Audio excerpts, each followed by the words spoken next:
আসসালামু আলাইকুম, welcome back to my channel Sumi রান্নাঘরে সবাইকে স্বাগতম। তো প্রতিদিনের মতো আজও নিয়ে এলাম নতুন একটা রেসিপি। তো ভিডিওটি না কেটে সম্পূর্ণ দেখার অনুরোধ রইল। তো আজ করব ডালের বড়া দিয়ে দারুণ সুন্দর একটা রেসিপি। তো চলুন বন্ধুরা, আজকে সুন্দর রেসিপিটি শেয়ার করা যাক।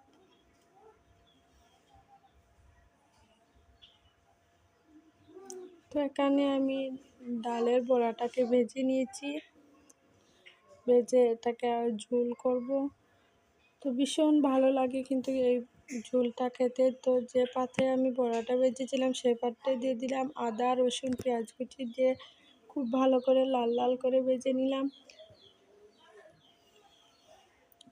তারপর দিয়ে দিলাম বড় চামচের 1 চা চামচের মতো হলুদ গুঁড়ো, স্বাদ মতো ঝালটাও দিয়ে দিলাম। এখানে 1.5 চা চামচ লাল মরিচের গুঁড়ো দিয়ে দিলাম। দিয়ে খুব ভালো করে এটাকে নাড়াচাড়া করে লবণটাও অ্যাড করে দেব।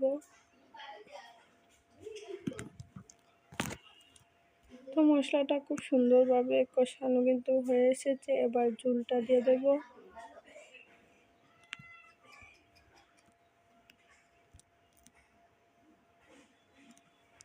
তারপর এক এক করে যে কাবাবটি রেখেছিলাম সেটা অ্যাড করে দেব।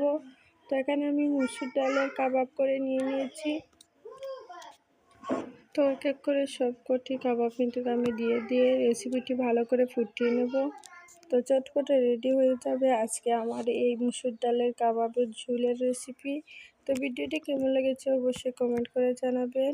আর যারা এখন আমার চ্যানেলটিকে সাবস্ক্রাইব করেনি অবশ্যই একটা সাবস্ক্রাইব করে দেবেন, আর পাশে থাকা বেল আইকনটি প্রেস করে থাকবেন।